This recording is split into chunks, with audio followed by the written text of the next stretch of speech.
baryan, köçeleri tozan ve duman. Yağdayım sağaman, pikirlerim gawy, yönedilim yaman. Taşın bu diyalı içim edil hammam.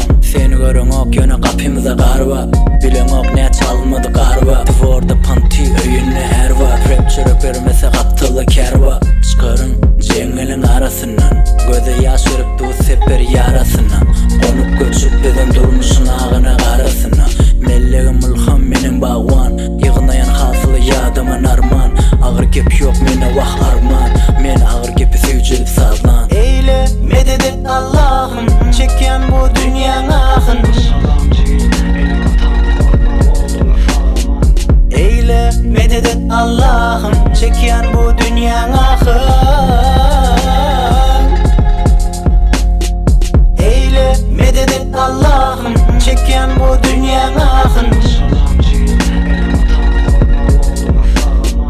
Eyle medet et Allah'ım, çeken bu dünyanın ahın. Fikirlerim dur karışıp, var ya zaman bilen yarışıp. Durmuşum geliye çırmaşıp, bizden geçtik yolları dırmaşıp. Neme, boş oduma okoro, alakalar deş gözler seni sokoro. Deklerim akıp dur damardan damara, meni halamasınım dost. Havaral yağışan pencerenin damcalap dur. Şeytanla ruhumu kamçılap dur. Yıkılma tur sen ayakta dur. O gelecek sana karaşıp dur.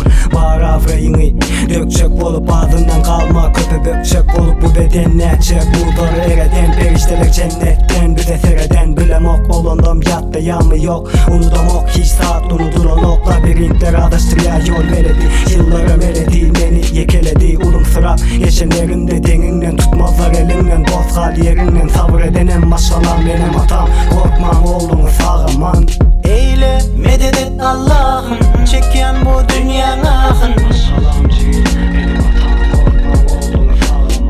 Eyle medet et Allah'ım, çeken bu dünyanın ahın.